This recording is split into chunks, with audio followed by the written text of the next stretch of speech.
Perfecto. Bueno, entonces vamos a comenzar con la clase de electromagnética.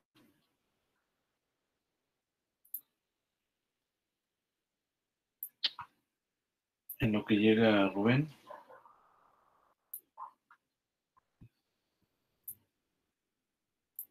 Bien, entonces todavía continuamos. Toda esta semana vamos a continuar con el repaso de el cálculo vectorial y otros preliminares matemáticos que son necesarios para el buen desenvolvimiento de la teoría electromagnética en este caso.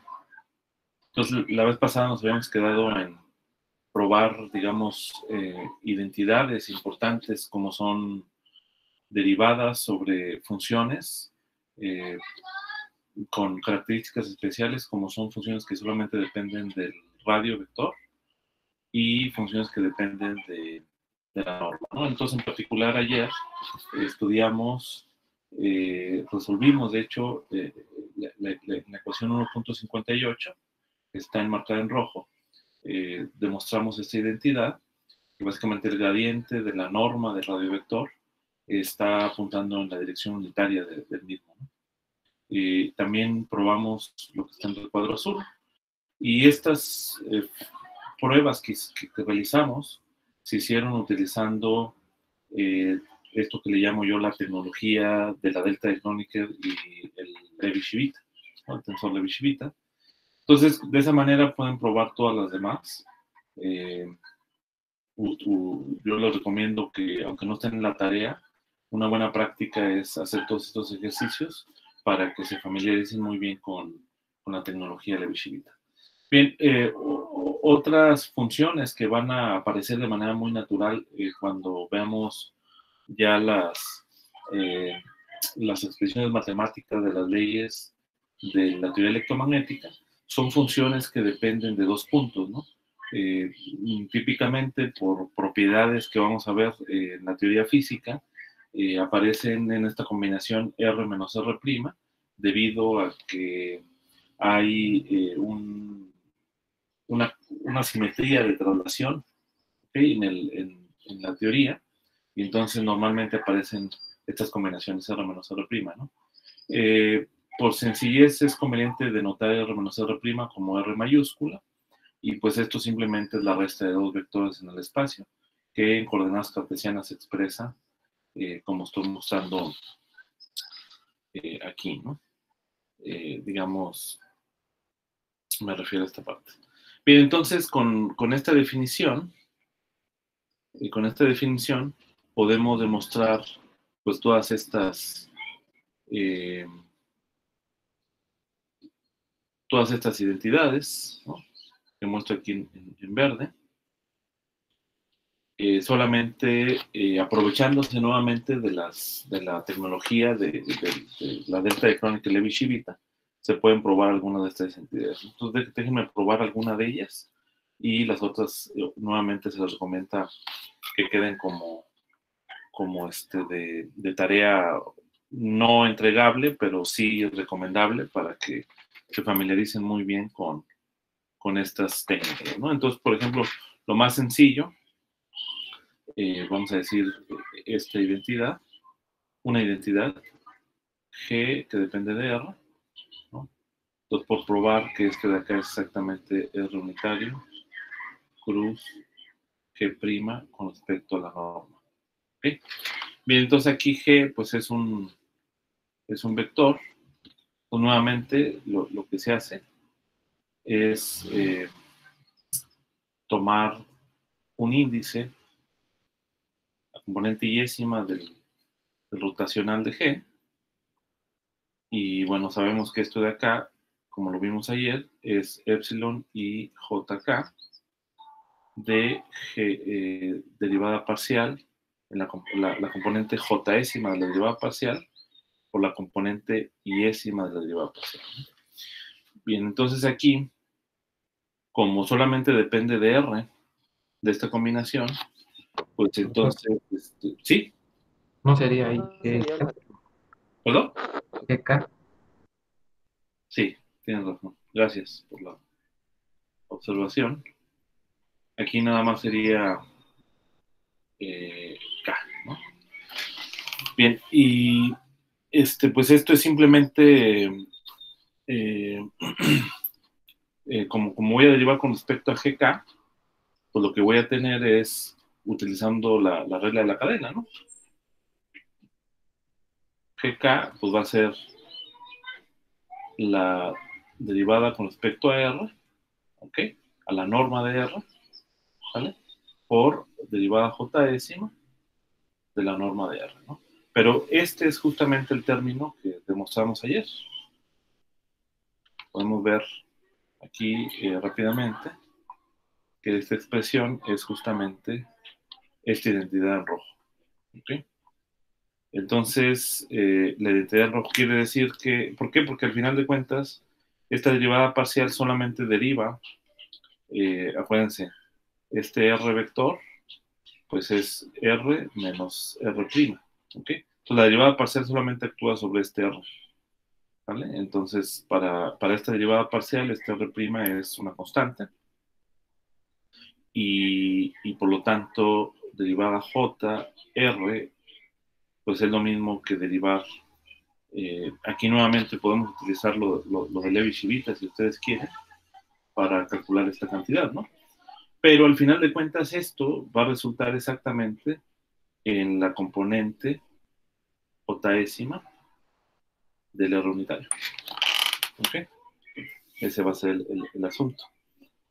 Pueden hacer el mismo procedimiento que hicimos ayer y de hecho aquí está encerrado en este rojo, ¿no?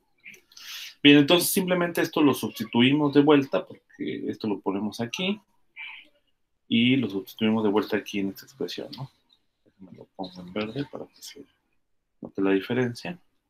Entonces tenemos que el rotacional de esta función, que solamente depende de la norma de este vector R, o sea, este R que está aquí, nada más es la norma de R vector, ¿no?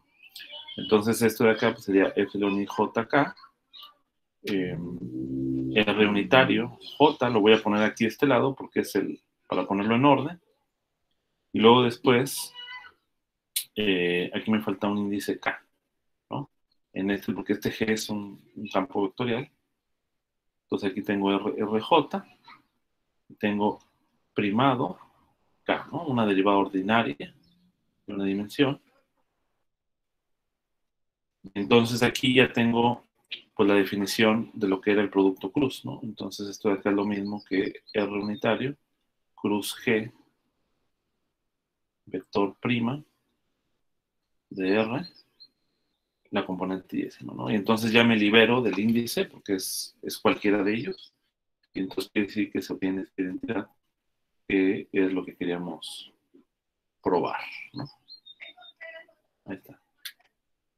Bien, entonces, de esa manera se pueden verificar el resto de las identidades. Les recomiendo que hagan esa práctica. De manera muy particular les recomiendo esta identidad que estoy encerrando ahora, porque es muy útil a lo largo de muchos problemas en la teoría electromagnética. O sea, lo único que te dice es que ahora voy a derivar, pero con respecto a la otra variable. Entonces, cuando tú derivas con respecto a la otra variable, más o menos se puede argumentar aquí fácilmente que vas a tener que utilizar la regla cadena nuevamente, y cuando derives con respecto a R', de aquí va a sacar un signo menos, ¿no? Que es justamente que está aquí. ¿Ok? Bien, derivada convectiva es una derivada que aparece de manera muy natural en la dinámica de fluidos, la mecánica de fluidos, pero también en la teoría electromagnética, especialmente cuando los campos electromagnéticos no solamente dependen del espacio, sino también dependen del tiempo. ¿Ok? Y cuando tenemos alguna cantidad que puede estar asociada, no sé, por ejemplo, el campo escalar eléctrico, el potencial eléctrico, cuando veamos ya las ecuaciones dinámicas, vamos a ver que también depende del tiempo. Entonces, la derivada convectiva está asociada con la derivada de ese campo, en este caso, estoy hablando de un campo escalar, que sería este campo phi, sería la derivada convectiva, está relacionada con la derivada total, digamos, con respecto al tiempo de ese campo, pero con la consideración de que la posición, ¿sí? Las trayectorias en el espacio de esta función R, pues también pueden depender del tiempo. Es decir, el R puede ir cambiando con respecto al tiempo, y entonces aquí también por una simple regla de la cadena,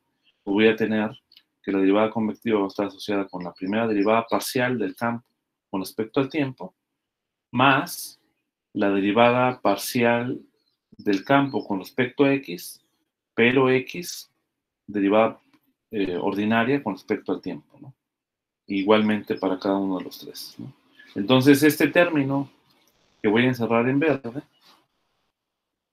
este término, pues lo puedes escribir de una manera mucho más compacta utilizando las identidades vectoriales, porque podemos observar que cada uno de estos términos, estos coeficientes, pues son las componentes de la velocidad, ¿no? La componente de la velocidad en X, la componente de la velocidad en Y, la componente de la velocidad en Z, ¿no? Y los otros términos se pueden ver como las componentes del operador gradiente, ¿no? Entonces aquí lo que yo tengo es el producto punto de la velocidad con el gradiente, ¿no? Esto actuando sobre el campo escalar, ¿no? Entonces, este tipo de derivadas van a salir de manera muy natural cuando estudiemos, por ejemplo, la ley de inducción de Faraday. Ahí va a ocurrir de manera natural, porque ahí se utiliza o se estudian distintos fenómenos asociados con el movimiento de objetos que producen, por ejemplo, el campo magnético, para ver de qué manera cambia el flujo magnético, etc. Bien, y bueno, lo mismo se puede hacer para un campo vectorial, ¿no? O sea, en realidad la derivada convectiva, pues la podemos escribir simplemente como derivada t, es la derivada parcial, más la velocidad multiplicada por el gradiente. No sé si alguno de ustedes conoce las ecuaciones de Euler o las ecuaciones de Navier-Stokes en la mecánica de fluidos, pero este es un término, esta combinación, es un término que aparece de manera muy natural en las ecuaciones. ¿Okay? Bien, otro resultado importante que requerimos constantemente en la teoría electromagnética es lo que es el teorema de Taylor, ¿no? Es muy útil, ustedes saben, en física aparece por muchos lados, ¿no? Entonces el teorema de Taylor pues es importante. Y en el caso, por ejemplo, de una dimensión, pues tenemos que una función que es diferenciable, básicamente, o sea, que sus derivadas existen, en particular en este caso en el punto A. Entonces, el teorema de Taylor te va a garantizar que tú vas a poder expresar esta función descompuesta de esta manera. ¿Okay? En realidad, esta es la manera en cómo nosotros utilizamos el teorema de Taylor en física, porque digamos que yo tengo una función f de x, vamos a decir aquí en una gráfica, una función suave, que es diferenciable claramente en todo este intervalo, pues la función tiene bien definidas sus derivadas. Y utilizamos el teorema de Taylor para aproximar normalmente la función, para aproximar la función alrededor de un punto. Por ejemplo, podemos decir que este de acá es el punto A, y entonces, pues aquí en una primera aproximación, bueno, el primer término pues es el valor que tiene la función, ¿no? Aquí en f de A, ¿vale? Y los siguientes términos se aproximan geométricamente, digamos, la función, ¿no? El primer término sería el término tangente. El término tangente, pues es un término que es tangente justamente a la curva, que está asociado con la derivada, ¿no? Con este término que está acá. Y claramente, pues, esta línea recta, pues, se aleja, o sea, difiere así a ojo de lo que es la función f, ¿no? Azul, ¿no? Entonces, pero si nosotros ya utilizamos ahora la siguiente aproximación a este término, pues ya esto, digamos, corresponde con una aproximación cuadrática. Para esta función en particular, seguramente se encontrará que este coeficiente de la segunda derivada de la función con respecto a x en el punto A, pues va a ser negativo, de tal manera que aquí vas a tener una aproximación cuadrática que ya se mejora la aproximación. Entonces, en este sentido, nosotros utilizamos esta aproximación. Obviamente, el teorema de Taylor, como ustedes conocieron en cálculo 1, cálculo 2, tiene que ver con propiedades que tienen que ver con el resto, ¿no? Y esto se le llama el polinomio de Taylor, ¿no? Entonces, el resto, que es lo que sobra aquí, ¿no? Ese resto cumple ciertas propiedades, y ese resto, ¿cómo está definido? Como esta función menos el polinomio de Taylor. Entonces, como ese resto, por ejemplo, se puede probar que es menor que, dependiendo, digamos, de los parámetros que tú utilices, tú puedes ajustarlo para que sea una cantidad pequeña, y entonces eso básicamente te está indicando que la función f de x es aproximadamente igual al polinomio de Taylor hasta el orden que tú le quieras, ¿vale? Obviamente, si yo, por ejemplo, amplío aquí en este caso, vamos a decir, déjenme borrar aquí un poquito.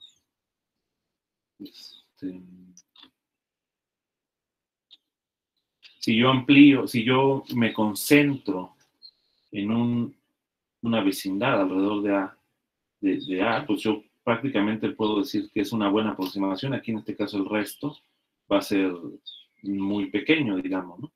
Pero si yo hago un poco más grande la vecindad, pues entonces ya esta aproximación cuadrática va a ser ya no va a reproducir muy bien la curva azul, ¿no? Y entonces aquí el resto no va a ser tan pequeño, ¿no? En ese sentido. Pero bueno, todo eso se puede hacer de manera cuantitativa, como ustedes deben saber de sus cursos de cálculo. Bien, y pues diferentes formas alternativas del teorema de Taylor, como la que está presentada aquí, se puede utilizar, donde básicamente hemos llamado x más epsilon, sería como, o sea, es como una expansión en donde tú llamas x menos a igual a epsilon. Aquí puedes acomodar las cosas de tal manera que aparezca de esta forma, ¿no? Entonces, son formas muy útiles, ¿no? de representar, ¿no? la función. También, en algunos casos, por ejemplo, es útil esta expresión cuando tú tienes una serie formal, ¿no? de operadores que, por ejemplo, por lo menos que son conmutativos entre sí. O sea, esta derivada x va a conmutar con esta otra derivada en el sentido de que esta función es suave, ¿okay? Etcétera. Entonces tú puedes definir formalmente lo que sería la exponencial de un operador, que es lo que está aquí, ¿ok?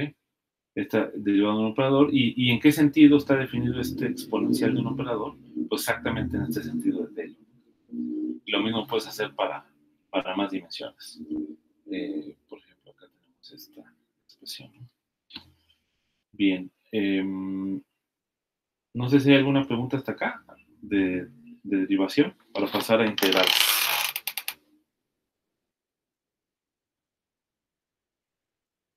¿Todo bien?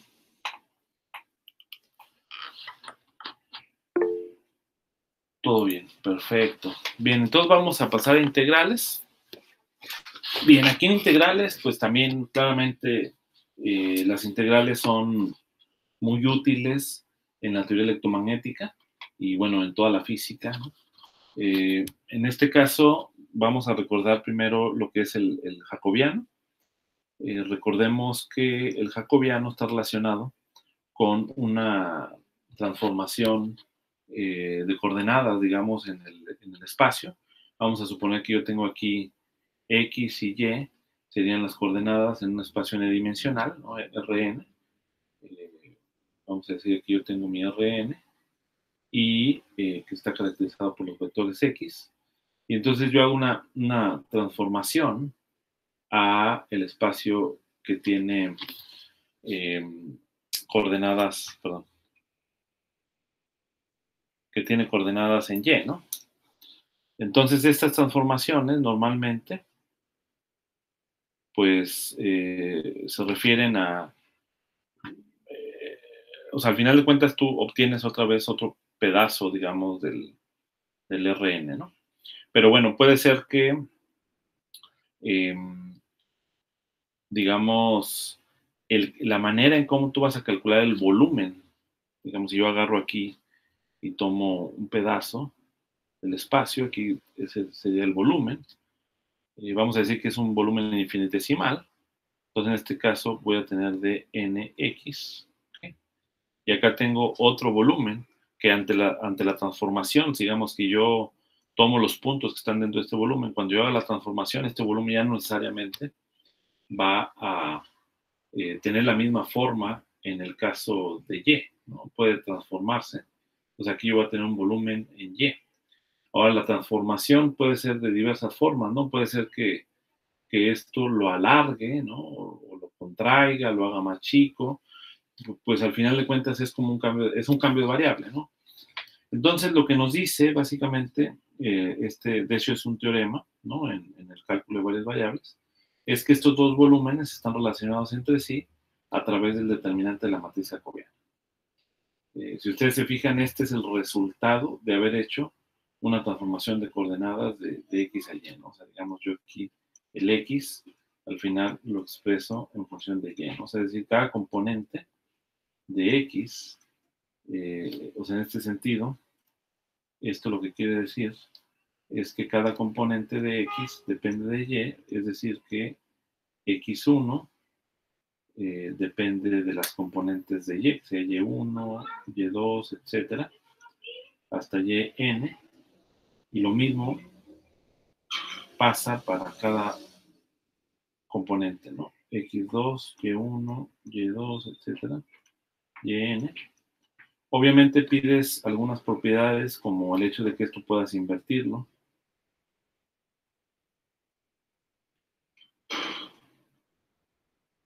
¿Sale? O sea, decir que yo pueda expresar ahora de vuelta el y en función de x, ¿no? Entonces, bueno, cuando tienes esto y aquí, pues también se considera que por lo menos esa transformación sea C1, o sea, esto quiere decir que sea una vez diferenciable al menos, ¿ok? Y cuando haces esto, puedes probar que esto de acá es justamente el determinante de la matriz jacobiana, que la matriz jacobiana la calculas haciendo estas derivadas parciales, ¿ok? Entonces, claramente se tiene que pedir que la transformación sea uno diferenciable porque de otra manera estas derivadas parciales no existen, ¿ok? Bien, ahora el teorema de la divergencia. El teorema de la divergencia es un teorema fundamental en la teoría electromagnética y en casi todas las teorías físicas que involucran campos vectoriales, porque nos permite expresar, ¿no? de diversas formas, bueno, de una manera muy intuitiva lo que es la divergencia o la integral en el volumen de la divergencia de un campo vectorial. Entonces esto lo podemos pensar de la siguiente manera. Déjenme borrar acá para poder tener este espacio. ¿Okay? Y no tener a la par. Acabo está grabado, no hay problema. Ok. Déjenme borrar esta parte. Ahora sí que este es como un pizarrón virtual, ¿no? Ok, bien, entonces tenemos aquí el teorema de la divergencia. Pensemos en un campo vectorial en el espacio, ¿vale? En este caso, pues sí me voy a referir al caso tridimensional.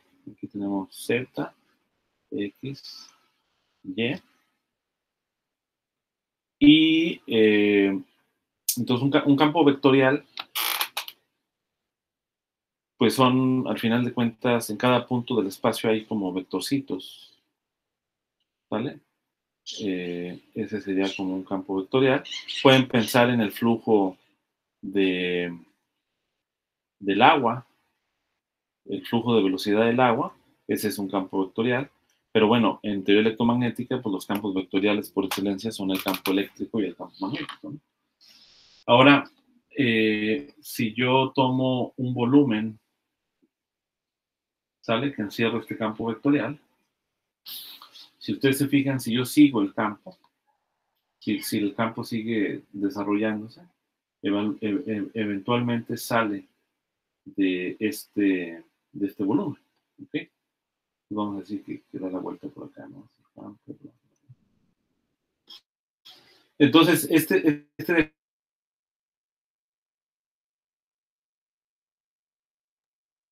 aquí, B, es justamente lo que aparece aquí, y la S es lo que aparece aquí, ¿ok?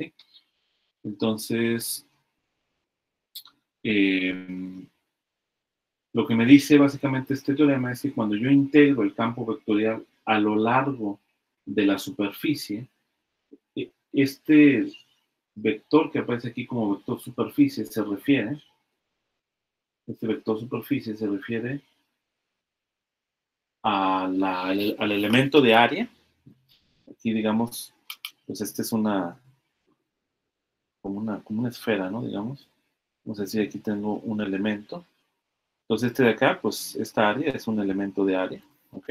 Que utilizando técnicas del cálculo vectorial o de técnicas básicas de geometría diferencial se puede expresar ese elemento de área dependiendo de la manera más conveniente posible, ¿no? Si, por ejemplo, la superficie que encierra este volumen tiene una forma simétrica, pues es muy conveniente aprovecharse de las coordenadas que utilizas para describir la superficie y expresar de esa manera el elemento de línea, ¿no? Bueno, es el elemento de área vectorial, es el elemento de área multiplicado por el vector normal. El vector normal es un vector que aparece aquí de manera perpendicular hacia afuera del área. ¿Ok? Hacia afuera del área, de acá sería el vector normal. Entonces, claramente, esta integral lo que hace es tomar en cuenta estos vectores azules y proyectarlos a lo largo de la dirección normal. ¿Okay? Entonces aquí, déjenme poner las direcciones normales de los vectores que he atravesado.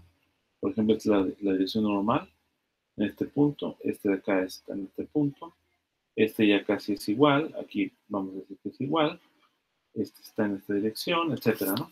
Entonces aquí las proyecciones de este azul a lo largo del verde, ¿ok? Son las que tú tomas en cuenta en esta integración nada más. Entonces, claramente, si el campo vectorial F, en este caso el F es todo este campo vectorial, todos estos vectorcitos en azul, si el campo vectorial F sale de la superficie, pues va a haber contribuciones en esta integral.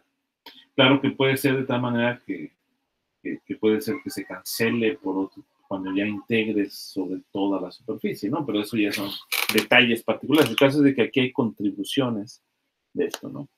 Un lugar en donde no habría contribuciones es que el campo, por ejemplo, suponte que este es el volumen, y el campo fuera rotacional, ¿no? O sea, es decir, que solamente da vueltas aquí. Si fuera así, también hay campos vectoriales. Los campos magnéticos típicamente aparecen de esta forma. ¿Ok? Y aquí vamos a decir que ya no hay nada. Entonces, cuando yo encierro así, pues no hay ningún campo, o sea, no hay ninguno de estos vectores que atraviese la superficie, y por lo tanto, digamos, cuando tú, o sea, no puedes hacer esto, digamos, ¿no?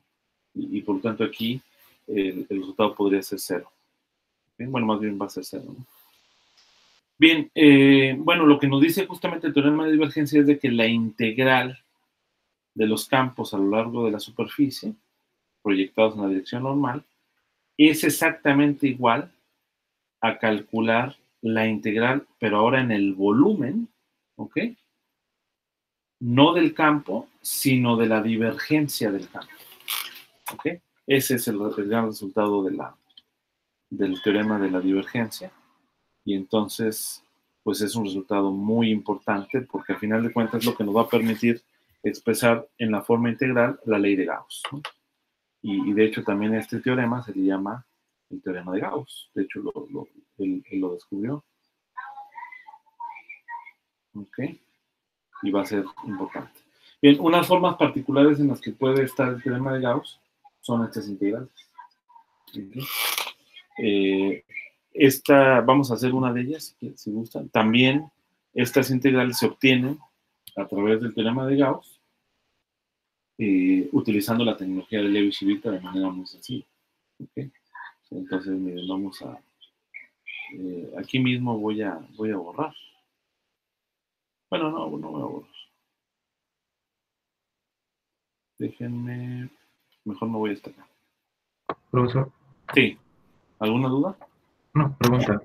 Sí. ¿Será que pudiera hacer la pantalla un poquito más grande? Ah, ok. ¿Te refieres a la parte donde están las ecuaciones del documento, no? Sí. Sí, es que según ya está no más grande, pero no. Ya. Ah, no, sí, se pueden. Solo con un poquito ya. ¿Así? Sí, está bien. Ahí está, mira. Sí, yo también andaba buscando. Muy bien. Miren, vamos entonces a probar la primera. ¿Sale? Este de aquí. ¿Ok? Para ver cómo se hace utilizando la tecnología de Levi-Civita. Entonces, es la integral de gradiente de phi, que me voy hasta acá. No más recuerdo, era la integral en R sobre el volumen del gradiente de phi. Y esto, pues, es la integral en la superficie de, era n.phi o algo así, de phi nada más. ¿Okay? Ok, entonces, acá está el vector y de phi. ¿Okay? Este es sobre la superficie, ¿no? Entonces, ¿cómo demostramos esta identidad? Pues utilizamos el teorema de Gauss.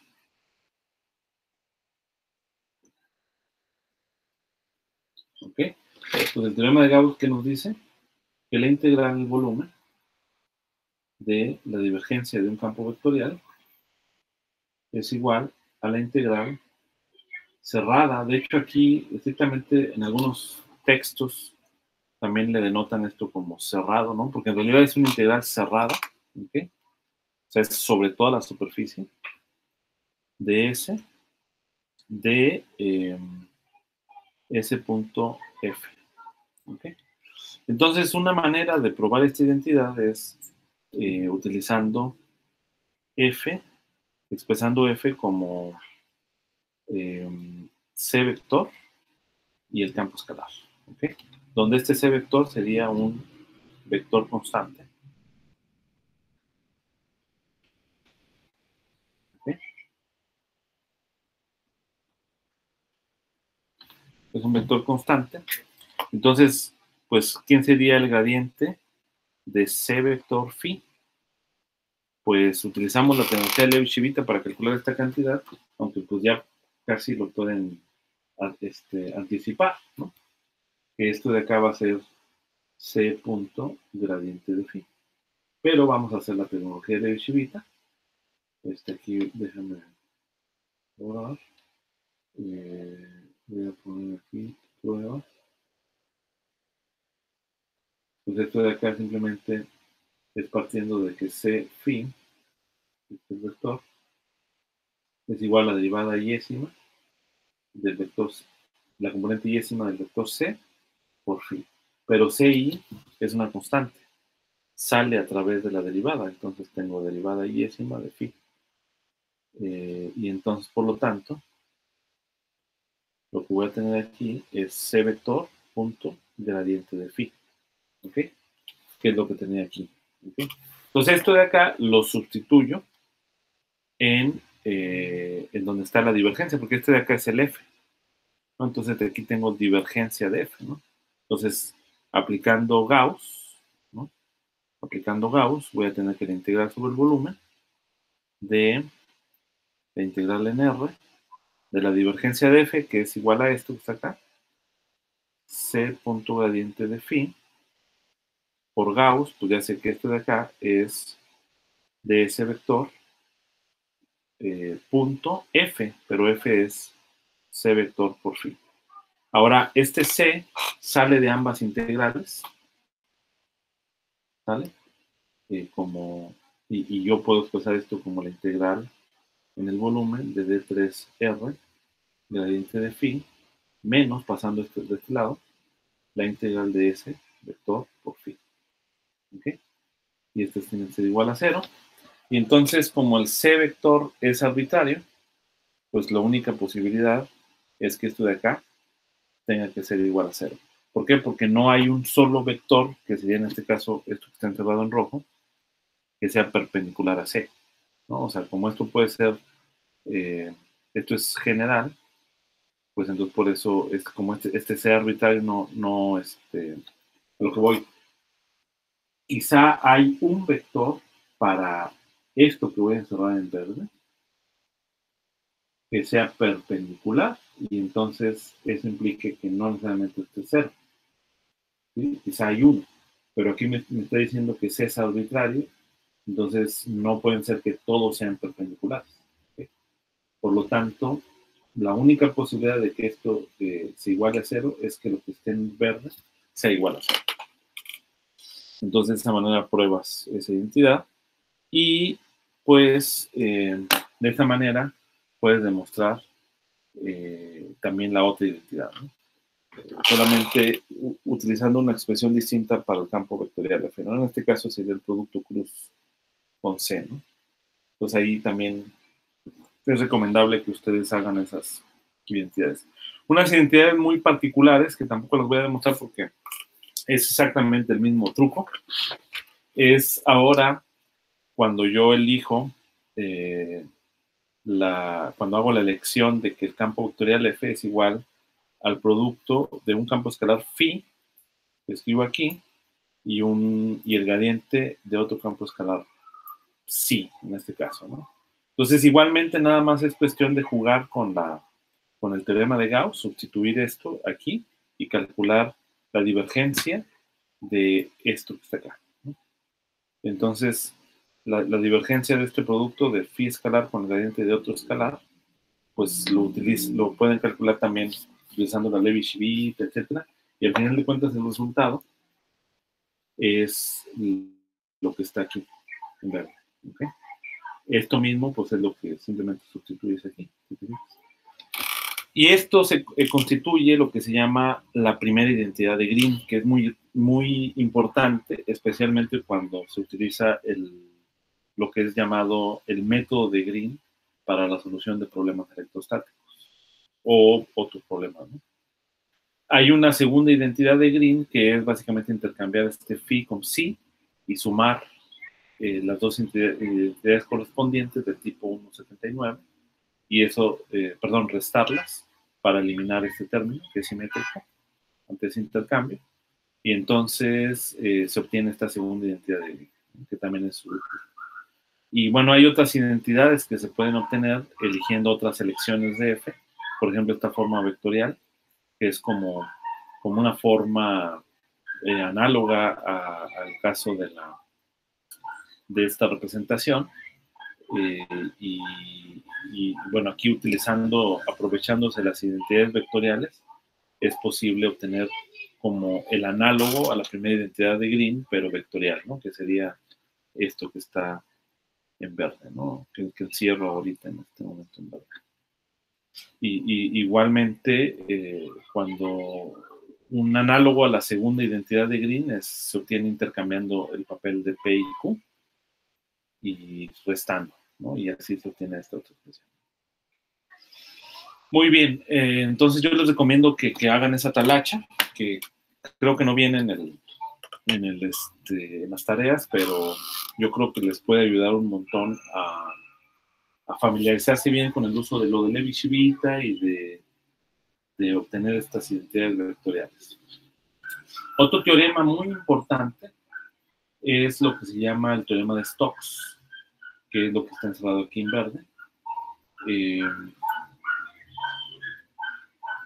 El teorema de Stokes es un teorema parecido, digamos, ahora al teorema de la divergencia de Gauss, pero es un sentido distinto.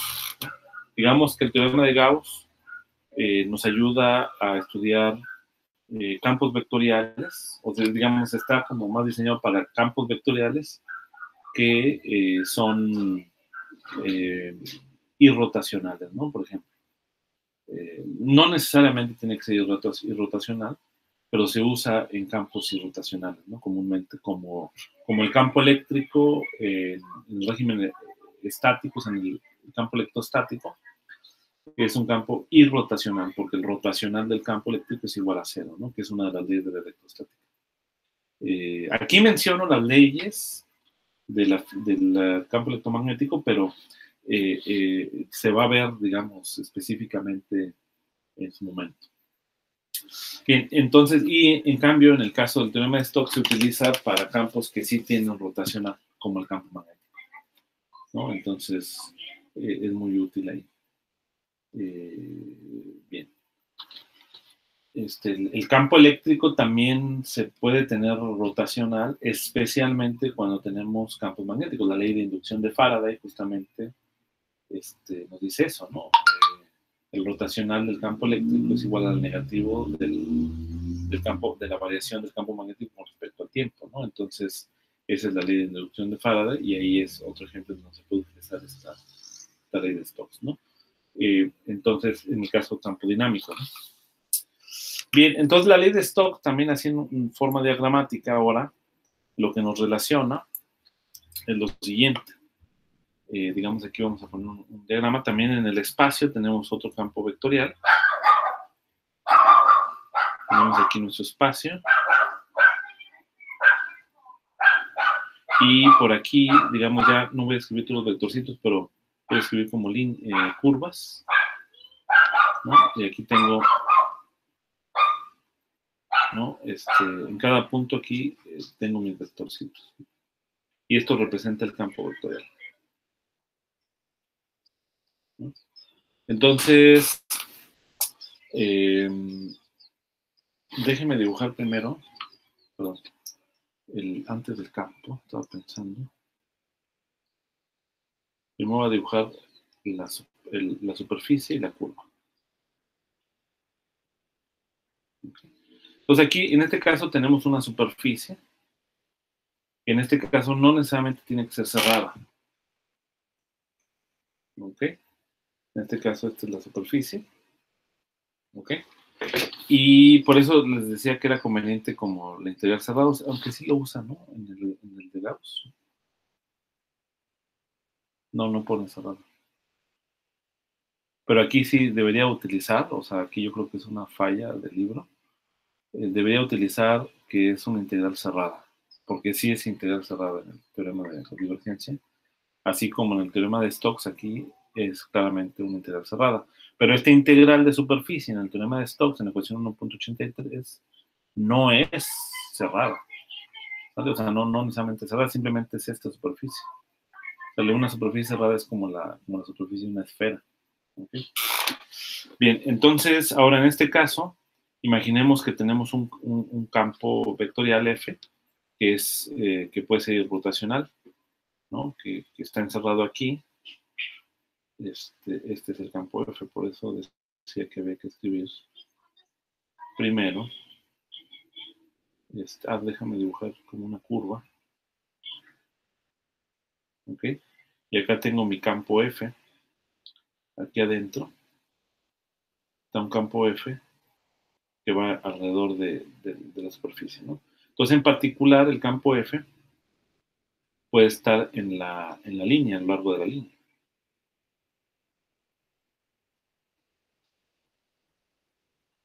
¿Ok?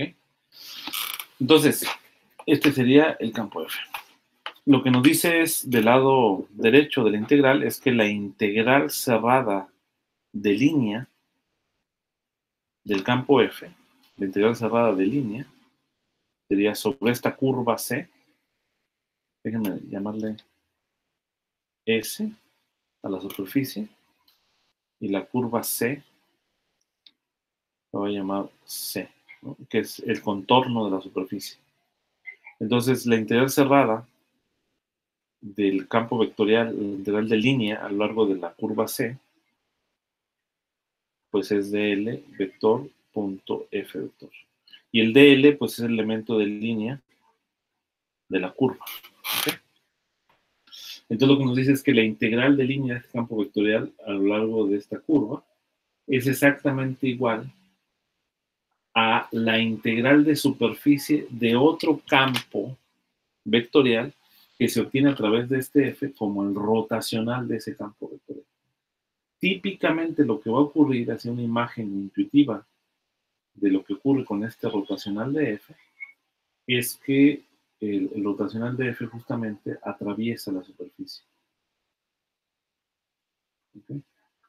Estos son el rotacional de f, ¿vale? Y entonces, este de acá típicamente va a ser el rotacional de f.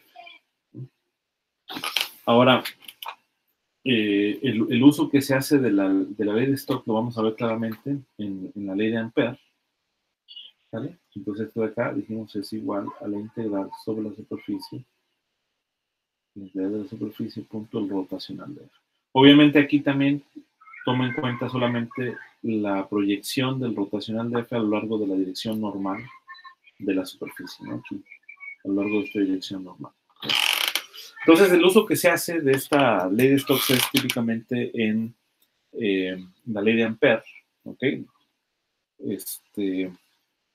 En donde lo que yo tengo es el campo magnético, este F representaría el campo magnético, y este rotacional de F resultaría la corriente, ¿ok? O sea, esa es la ley de Ampère. De hecho, el rotacional del campo magnético es igual a la corriente, ¿no? Entonces aquí yo tengo una corriente eléctrica, la encierro en un circuito cerrado C, y aquí la corriente atraviesa de manera efectiva, de manera transversal, ¿no? ¿Por qué? Porque la corriente que es paralela a la superficie, o en otras palabras, perpendicular al vector normal de la superficie, esa corriente pues no atraviesa esta sección transversal de la superficie, ¿no? Entonces, de manera efectiva, la corriente transversal que atraviesa esta superficie es justamente este rotacional de F multiplicado por S. Entonces, lo que nos dice es que la integral de superficie de todas las haces de corriente, de todas estas líneas de corriente, es exactamente igual a la integral a lo largo de la curva solamente del campo vectorial F. Entonces, ese es el teorema de Stokes, es muy útil en especialmente en la parte del campo magnético. Y bueno, igual como hicimos en el caso del teorema de divergencia, pues se pueden aprovechar aquí la tecnología de Levi-Civita y de la delta de Kronecker para poder hacer estas simplificaciones de calcular, por ejemplo, el rotacional de F, ahora tomando F como esto, ¿no? Y se obtienen estas expresiones derivadas, digamos, o obtenidas a partir del teorema de Stokes, ¿no? Entonces aquí también les encargo que pues hagan estos ejercicios complementarios. No me los tienen que enviar, pero les recomiendo mucho que sí lo hagan porque así se van a pensar. Acuérdense que la regla que aprendemos desde primaria es la práctica hacia el maestro. Así que, pues, les recomiendo que practiquen mucho. ¿Cómo andamos de tiempo? 12 horas. Son las 12, justamente. Entonces, vamos a ver otro resultado. No sé si tengan duda hasta acá. ¿Cómo andamos? Manifiéstense. ¿Ya se durmieron o no?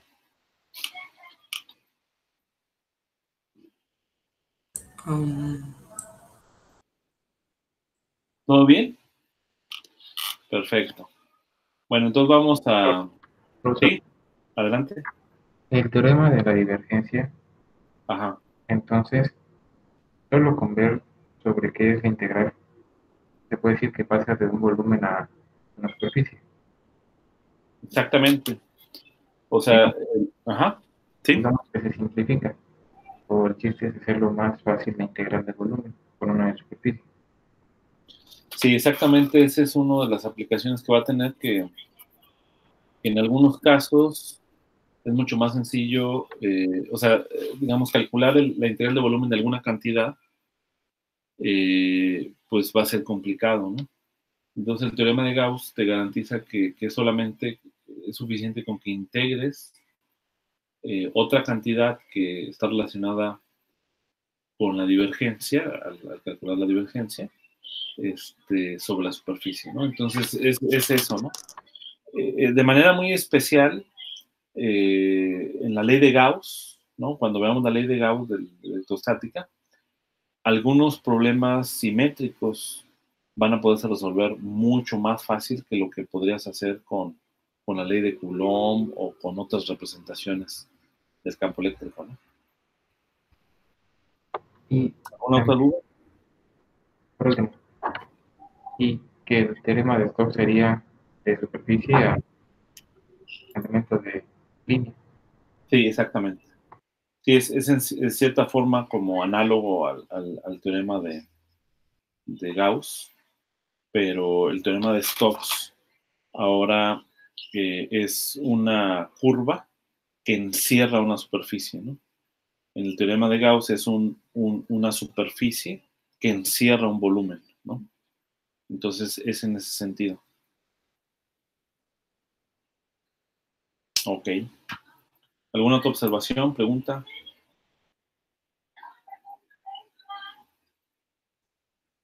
Ok, bueno, la clase está a las 12:30, pero a las 12:20, acuérdense, vamos a pasar la intervención de ustedes, que como comentábamos ayer, la idea es que pues las sesiones,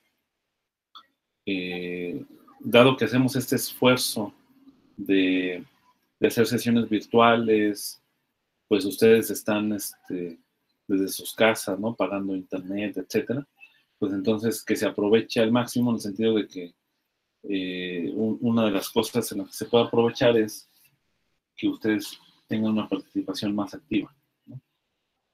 Eh, bueno, obviamente con las desavenencias que se tienen, como lo que acaba de mostrar Luis, de que le está fallando su audio, pero bueno, lo bueno es que el video queda grabado. Entonces, el punto es que a las 12:20, pues ustedes van a intervenir, comentarios, comentando lo que más o menos están aprendiendo, o dudas, ¿no? También puede ser.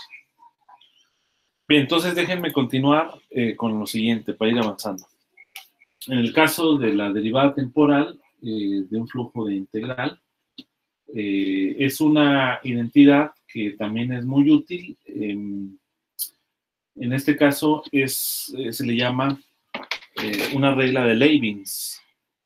Regla de Leibniz para como una derivada temporal de una integral unidimensional, ¿no? Este de acá es el ejemplo, ¿no? Es decir, imagínate que yo quiero hacer una integral de una sola dimensión de una función que depende de x y depende del tiempo, pero tú tienes que los índices de integración, ¿no? Los límites de integración dependen del tiempo, ¿ok?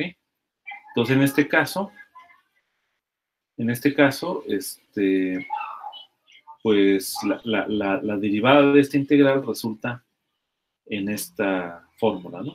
Y bueno, esta fórmula, pues es lo que ustedes conocen también como el teorema fundamental del cálculo, ¿no? Es una variación, digamos, del teorema fundamental del cálculo que aprendieron ustedes en cálculo 1, o cálculo 2, ¿no? Si ustedes se fijan, de ahí lo pueden derivar, ¿no?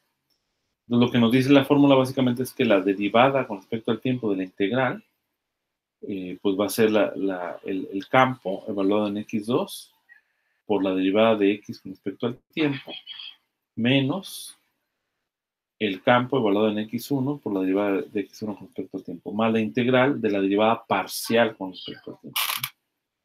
Entonces, de ahí no estaría mal que checaran sus libros para que vean cómo se obtiene esta integral. Pero bueno, hay una versión que es la que nos interesa aquí, que vamos a utilizar para lo que es la ley de Faraday. ¿ok? En este caso, la ley de Faraday, un análogo de ese otro integral de Leibniz, pero para el caso de campo vectorial, ¿no? Entonces, básicamente, la identidad o el teorema lo que nos dice es que para cualquier campo vectorial, ¿sale?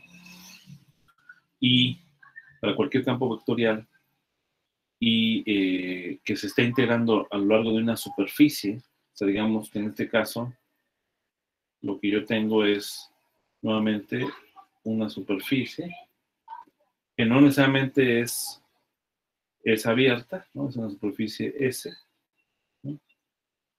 Acá está un elemento de línea perpendicular, ¿vale? Y por ahí yo tengo un campo magnético, por ejemplo, un campo magnético que atraviesa la superficie, pues es un flujo, ¿no? Aquí, esta cantidad que está acá es lo que se llama el flujo magnético, ¿ok? Y la superficie, ¿sale? El dominio de la superficie puede cambiar de área, puede aumentar o disminuir con respecto al tiempo, ¿ok? Esa es la característica principal. Entonces, lo que yo quiero es la integral, o sea, es decir, el flujo, pero cuando varía con respecto al tiempo, ¿no? Esto va a ser, como les digo, de muy particular interés en la ley de Faraday, ¿no? Entonces, vamos a ver cómo es este resultado. Y bueno, la identidad nos dice que la derivada ordinaria con respecto al tiempo del flujo, pero con un dominio que depende del tiempo, es igual a la integral también de superficie, pero ahora de lo que está encerrado en estos paréntesis cuadrados, ¿no? Ese es el asunto. Bien, entonces, una manera de hacerlo es, pues, como ustedes saben, la definición de derivada, ¿no? La definición de derivada con respecto al tiempo de una función que depende del tiempo. Si ustedes se fijan, aquí, esta cantidad, pues es una función que depende del tiempo, ya es un escalar, ¿no? O sea, no es vectorial. Pues esto de acá es lo mismo que el límite, cuando delta t va a 0, de la función f, evaluada en t delta t, menos la función evaluada en t, todo esto dividido sobre delta t, ¿no? Entonces, si existe este límite, pues entonces existe la derivada, ¿no? Y es igual a ella, ¿no? Bien, entonces aquí, por simplicidad de notación nada más, lo que vamos a hacer es llamar a lo que está aquí arriba, ¿vale? Simplemente se llama delta df, ¿ok? Y ese es en ese sentido, ¿no? O sea, esto que está aquí es la f, porque ya después de integrar con respecto a la superficie, pues nada más depende del tiempo, ¿no? Entonces una f que depende del tiempo, entonces delta de f se refiere a este denominador. Bien, entonces hay dos lugares en la definición de f donde depende del tiempo. Un lugar es en el campo magnético, ¿no? Porque el campo, bueno, el campo vectorial, en este caso B, depende del tiempo. Y otro lugar es el elemento de área. ¿Por qué el elemento de área depende del tiempo? Porque el dominio depende del tiempo, ¿no? Entonces, cuando yo voy moviendo el dominio, aquí vale la pena mostrar el siguiente diagrama. Está acá. Aquí está esta parte de la superficie. Digamos, esto que está aquí, que está acá, es la superficie, ¿no? Aquí esto que estoy iluminando, de hecho sería mejor marcarlo, ¿no? Con verde, ¿no? Todo esto que estoy iluminando es la superficie. Y el campo B, pues son estos vectores que están acá, ¿no? Bien, entonces esta superficie cambia con el tiempo, ¿no? Entonces digamos que evoluciona y ahora voy a tener esta superficie amarilla, ¿vale? Que estoy iluminando. ¿vale? Y entonces, ¿qué es lo que cambió en esencia de la superficie?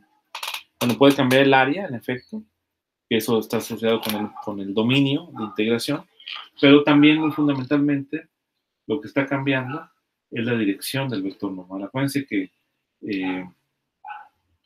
un pedacito de área aquí está el vector normal, ¿no? Entonces este vector normal, digamos, puede cambiar de dirección en la medida en que transcurre el tiempo, ¿no? Que es lo que me está diciendo acá. Entonces, cuando yo tomo esta diferencia, ¿no? Pues yo tengo que tomar la diferencia en B, punto ds, como la regla de Leibniz, ¿no? Porque eso se va a cumplir, más B punto la variación o la diferencia en N, ¿ok? Entonces aquí de esa manera tengo esta integral. Obviamente, bueno, aquí de manera muy chilera, que es algo que no es correcto matemáticamente, decir, mira, voy a dividir sobre delta t. O sea, en efecto sí, ¿no? Porque es este delta t, pero aquí no te habla del proceso al límite, ¿no? En realidad aquí, lo que está de este lado, cuando yo lo divida sobre delta t, tome límite, pues es esto que está acá. Y de este lado, cuando introduzca el delta t de este lado, tome límite, pues es en efecto la derivada parcial del campo magnético con respecto al tiempo. Y aquí, estrictamente hablando, le falta el límite cuando delta t va a 0, ¿no? Entonces todavía falta calcular este límite. Pero bueno, el punto es que se tiene que dar una expresión básicamente de la integral del campo B, punto delta. ¿Okay? Entonces, esta expresión no es tan sencilla de obtener, se requiere un poco más de talacha. Especialmente se utiliza lo que es el teorema de la divergencia.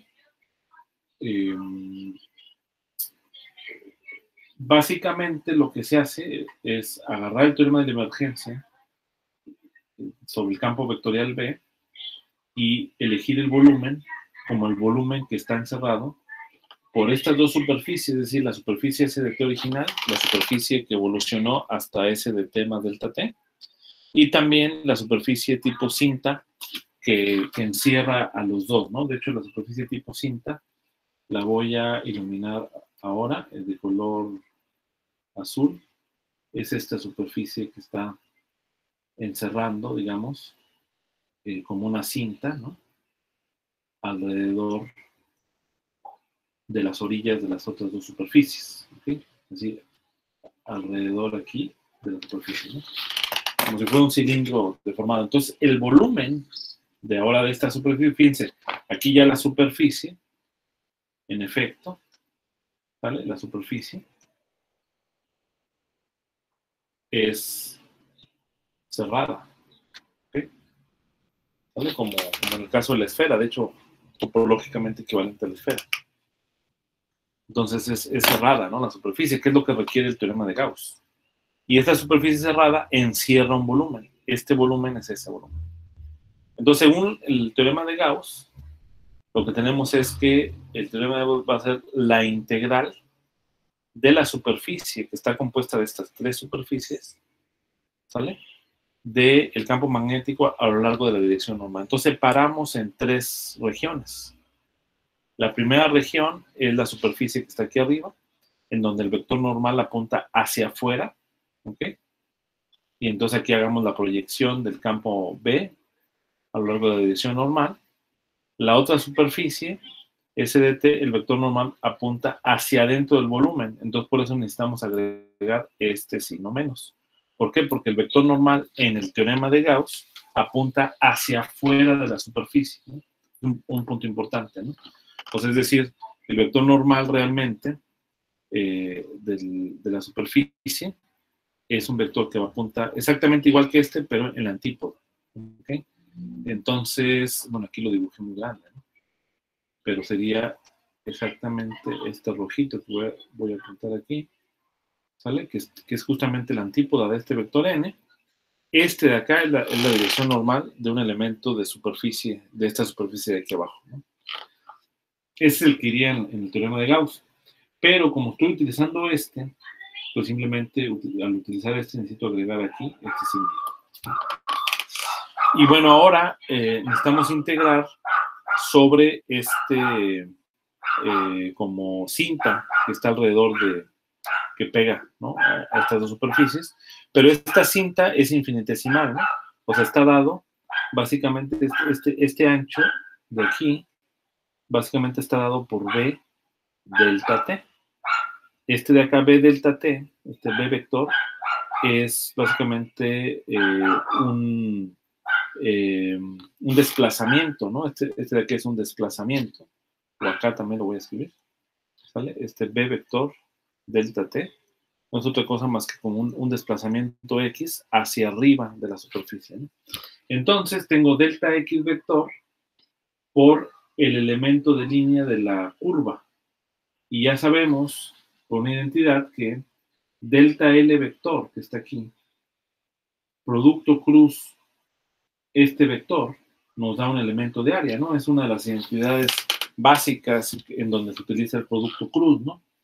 El producto cruz de dos vectores, la norma del producto cruz de dos vectores está asociada con el área del paralelogramo que se construyen con esos dos vectores. Entonces, justamente ese paralelogramo, pues está aquí, miren. Ese paralelogramo, ahora que lo pinto, déjenme borrar estos dos vectores. El paralelogramito está aquí, miren, es línea, este es el paralelogramo, ¿no? Entonces, esta área, pues es el producto cruz, ¿no? Entre los dos, ¿no? Bien, entonces, ahora, pues integro, aquí lo único que varía es la curva, ¿no? Entonces integro a lo largo de esta curva y eso me va a obtener este tamaño.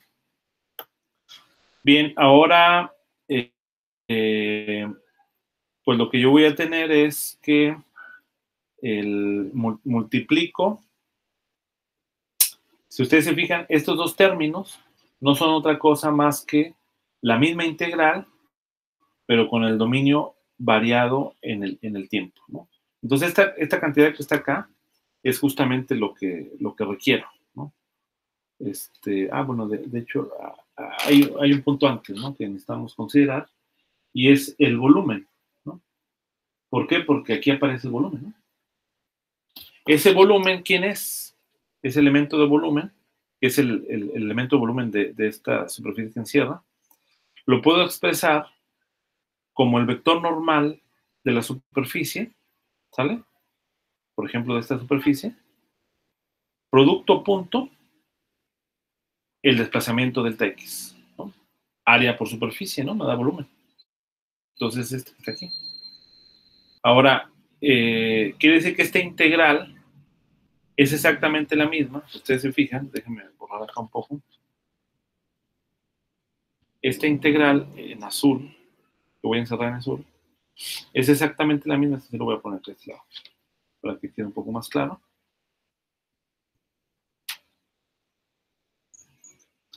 Esta integralita azul es lo mismo que la integral de n ds punto b vector delta t. Es decir, área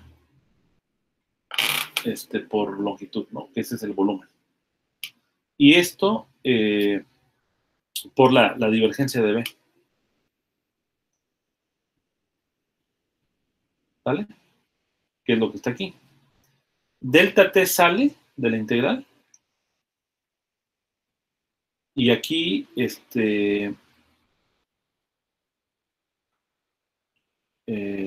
queda simplemente esto de aquí, NDS, es el área vectorial.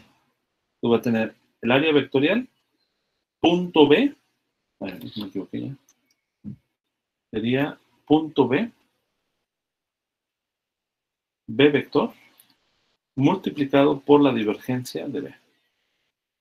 Entonces, esto que está acá es justamente esto que te acabo de encerrar en azul, ¿no? Bien, ahora, aquí esta diferencia es lo que permite reexpresar, ¿no? Déjenme borrar aquí. Esta diferencia Voy a poner aquí en rojo.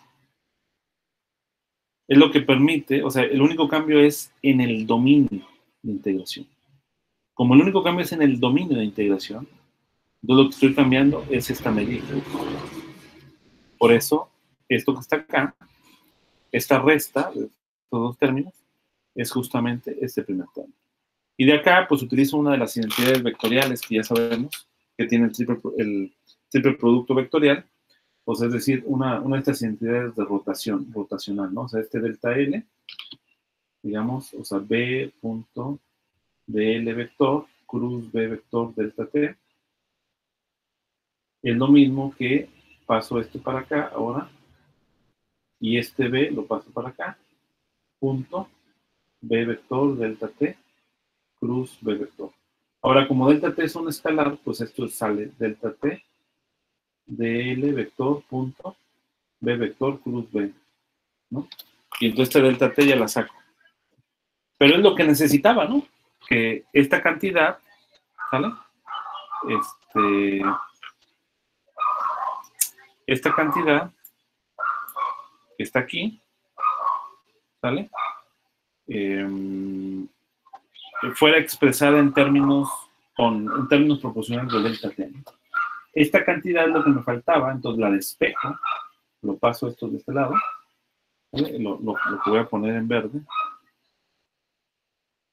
Lo que voy a poner en verde lo paso del otro lado, con un signo negativo, y ya los dos términos son proporcionales a delta T. Y luego ya dividimos sobre el delta T y hacemos el proceso límite, y entonces cancela el delta T.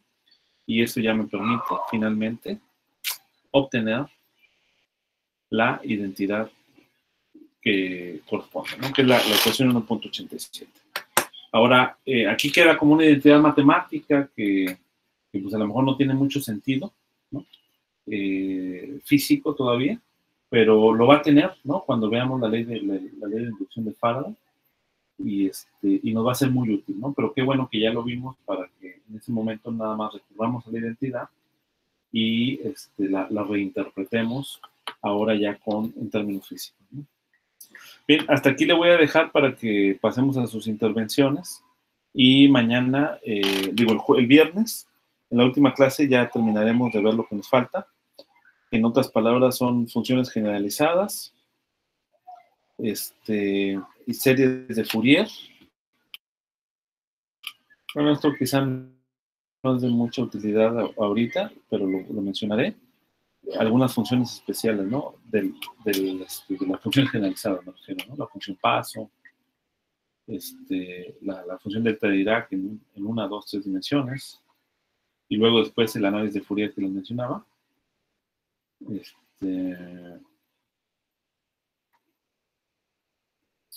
Análisis de Fourier.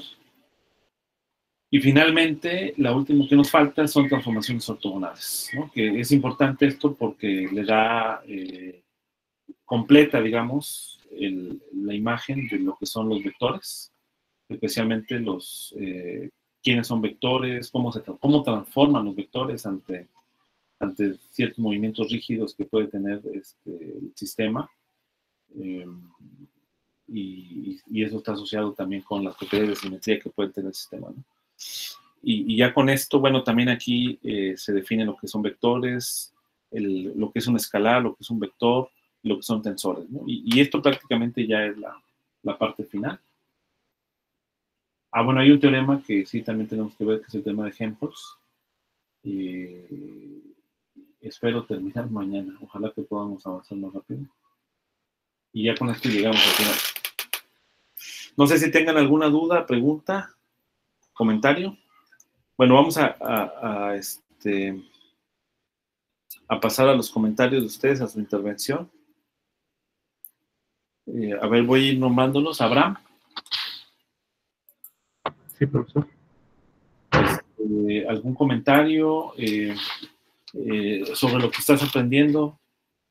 Algo que quieras expresar, digamos. No importa que ya lo haya dicho, ¿no? ¿De todo lo que hemos visto o solo lo de hoy? Sí. Por ejemplo, di algo ahí, no sé, teorema de divergencia o de... de la tecnología Levi-Civita, algo que hayas notado tú, aunque ya lo sepamos, digamos, no importa, ¿no? La idea es que participen, ¿no? Que al parecer en teoría electromagnética vi que en el documento había algo de tensores cartesianos. Se usan muchas herramientas matemáticas que ya hemos visto, Ok, subíndices, algo de bastante de cálculo. ok. A ver, José de Jesús.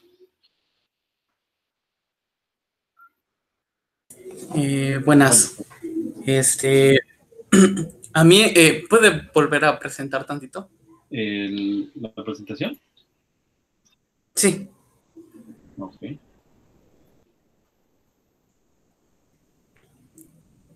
Ajá. Creo que no es una, es más bien una pregunta. Ajá.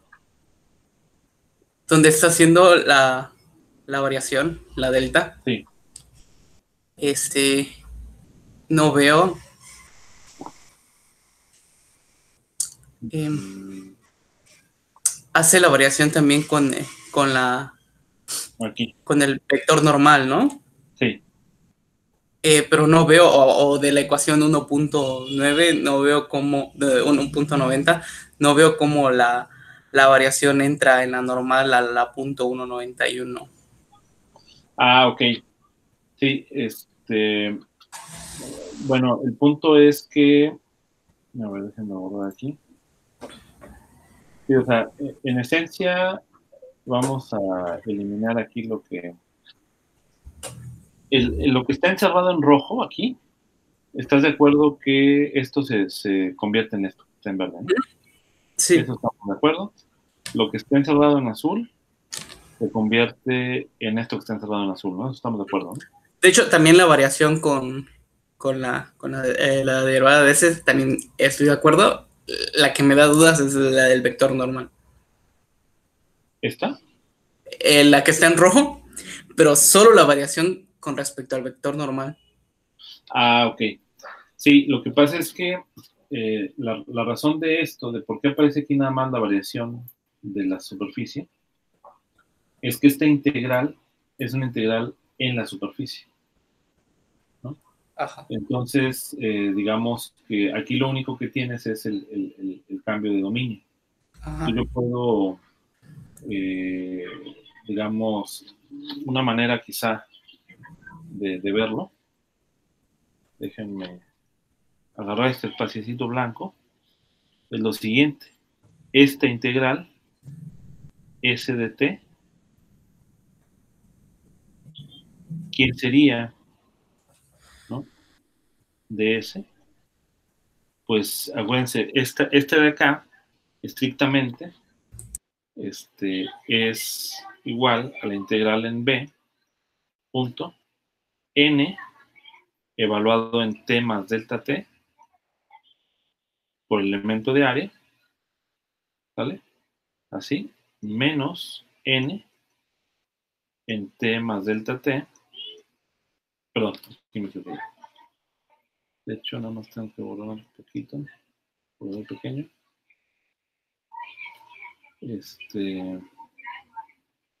ds, ¿ok? Entonces ahora, pues las integrales tienen esta propiedad de que la integral de la resta, pues es la suma de las integrales. Entonces, pues las separo las dos integrales, la integral de b, punto n, t más delta t, ds, menos la integral b punto n, ds, ¿no? Entonces, como este está evaluado en t más delta t, y aquí es el volumen delta s de t, pues esto es equivalente a integral el n evaluada en t, pero con el área en t más delta t. Ese es el punto, ¿no? Que este de acá es lo mismo que la integral en el dominio st más delta t. ¿Por qué es lo mismo? O sea, quizá aquí a lo mejor hay una cuestión ¿cómo se dice? De notación nada más, ¿no? De abuso de notación se llama. Porque si tú te fijas, al final de cuentas, yo tengo que integrar en el dominio correspondiente en donde está el vector unitario n evaluado en temas delta t. Y ese dominio es justamente, aquí no se nota muy bien, pero ese dominio es justamente S t más delta t. Por eso después uno regresa, ¿vale? Aquí a escribir este término en el dominio S t más delta t. Pero aquí n, pues ya nomás depende de t. ¿Verdad? ¿Sí queda más o menos claro? Sí, sí. Bueno, perfecto. A ver, quiero también impresiones. De hecho, este ejercicio lo vamos a estar haciendo constantemente en los últimos 20 minutos, pero ya no hay mucho, hoy ya no hay tiempo. Nada más una impresión que tengan. A ver, por ejemplo, Rogelio, sobre lo que estás aprendiendo. O sea, básicamente estas intervenciones van a ser que ustedes digan, no, pues el teorema de la divergencia dice esto, ¿no? O para hacer el tensor Levi-Civita, o el tensor Levi-Civita se está definido de esta manera. O sea, algo que ustedes estén aprendiendo, ¿no? Eso es lo que me gustaría que ustedes intervinieran. A ver, Rogelio Pimentel. ¿Qué tal, doctor? Buenas tardes. Buenas tardes. Pues lo que más se me quedó, lo que más me llamó la atención en la clase de hoy fue cuando se mostró al momento de trabajar con las integrales cerradas de Gauss, la forma en la que podemos relacionar el volumen con una integral sobre volumen con la integral sobre una superficie. Es precisamente en nuestro curso de física, creo que me parece que física 4, donde más o menos nos metimos a las leyes de Maxwell, donde se trabaja precisamente con el teorema de Gauss, las integrales cerradas. Y pues eso me pareció muy interesante en la clase de hoy. No alcanzo a comprenderlo bien del todo, pero me parece muy interesante. Y yo creo que con la práctica pues vamos a ser capaces de dominarlo bien. Ok, me parece muy bien, muy buen comentario. Justamente como lo está haciendo Rogelio, es el asunto que les quiero pedir, de que ustedes mismos estén haciendo una autoevaluación constantemente, es decir, sí ya más o menos se entiende, digamos, el enunciado del teorema, ¿no? Lo que se relaciona, como lo dijo Rogelio, pero siento que tengo deficiencias o que me hace falta comprenderlo más. Entonces, en ese sentido, es como una especie de autoevaluación para que ustedes mismos sepan si tienen fallas o no. Y en ese caso también vale la pena que consulten sus libros que vieron en Cálculo 3, Cálculo 4. Por ejemplo, el Marsden es un libro que es bastante práctico, en lo que vienen muchos ejemplos desde el uso de estos teoremas o bien de integrales en superficies, integrales de línea, para que estén familiarizados, ¿no? Pero bueno, también, pues con la práctica de los problemas que les encargué, pues se pueden, van a irse familiarizando. Bien, entonces yo creo que ya las intervenciones de los demás lo postergamos para el viernes y pues nos vemos el viernes. No sé si quieren comentar algo más.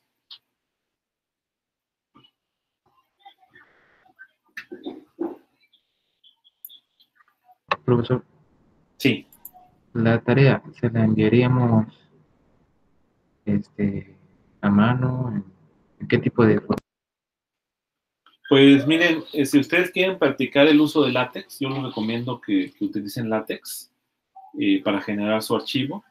El látex es el programa por excelencia de recomendación porque se utiliza mucho para la elaboración de textos científicos, ¿no? Que más adelante en su carrera o en otro ámbito pueden utilizar. Entonces, si lo pueden enviar así en látex, estaría mucho mejor en un documento PDF que tendrían que subir a la plataforma en Edúcate. Sin embargo, también yo en las opciones de tarea puse que pueden enviar documentos imagen, o sea, pueden hacer su tarea en lápiz, digo, en hojas, pero con un color de tal manera que se note, con pluma, para que se note en la fotografía, y bien ordenado, y lo puedan subir. Es decir, no depende de que lo hagan o no en látex, ¿no? Yo les recomiendo que lo puedan hacer en látex para que se familiaricen, etcétera, pero si no lo pueden hacer así, lo pueden escanear, ¿no? O fotografiar y subir en formato imagen. Profesor, Sí. Ya ve que al principio empezó explicando cómo actuaría el rotacional sobre una función, ¿no? Cómo podríamos demostrar esa identidad, cómo es que actúa con respecto al sensor de Levi-Civita y eso, ¿no? Sí. ¿Qué pasaría si G fuera el producto de dos funciones? De hecho, es un ejercicio de la tarea, nada más que lo intenté hacer y no sé si debo tomar alguno de ellos como constante, como una función constante para que salga la identidad. Es la C del 3 me parece. Pero si lo tomo así, entonces, ¿qué fundamento tendría que usar? Porque intenté hacerlo como el cangrejo, de atrás para adelante y pues ¿Es ahí tengo como ese hueco. un ejercicio de los que les encargué? Sí, ¿O de la 3 el 3, el C del número 3. sí, ya veo. Pues aquí mi sugerencia es que lo que tienes es G cruz R, ¿no? No, Sí, ¿no? el de la tarea Sí. Rotacional. de F por G, que es Ok, igual a F por el rotacional de de G G menos G por rotacional de F, ¿no? Digo, por el gradiente de F. de F. Sí. Pues aquí igual, es lo mismo, o sea, utiliza la expresión en Levi-Civita del rotacional. Ujú. F por G, pues F es un escalar y G es un vector, entonces tienes la componente, o sea, sacas la componente iésima del rotacional y le tienes que poner un índice al producto F con G. Sí, que Ahora, ahí sería el... Sí, sí, ajá, sí. vas a tener la derivada parcial de la componente Késima y de la componente Jésima de F con G, pero ahí tienes que ser cuidadoso porque la F depende de la posición, entonces tienes que utilizar la regla de Leibniz y luego acomodar bien los índices para que te quede el producto cruz. Ok, sí, ese es el hueco que me faltaba, porque es lo que no sabía cómo llegar al paso siguiente, y de ahí ya nada más es puro álgebra, usar las propiedades de si es una permutación par o impar de Levi-Civita, y ya llegaba uno a la... Ujú. Exactamente, sí, por ahí vas, entonces, Gracias. sale, vale. ¿Algún otro comentario? Déjenme les comento también que, según recuerdo en la plataforma Edúcate, yo le puse que tienen chance de dos intentos en lo de las tareas. Entonces, ¿lo que quiere decir?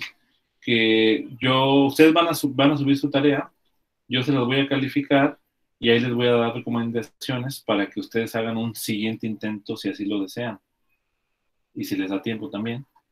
Y en ese siguiente intento, pues tienen que tomar en cuenta la corrección y eso va a permitir que suba un poco la calificación.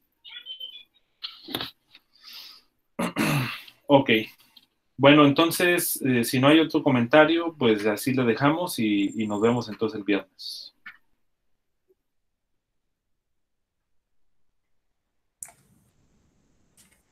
Bueno, nosotros más al rato, ¿no? Sí, cierto. Sale, pues, con los de Electro, pues hasta el viernes. Sale, vale. Hasta luego. Los dos. Sale. Oh, doctor, gracias. Nos vemos. Correcto.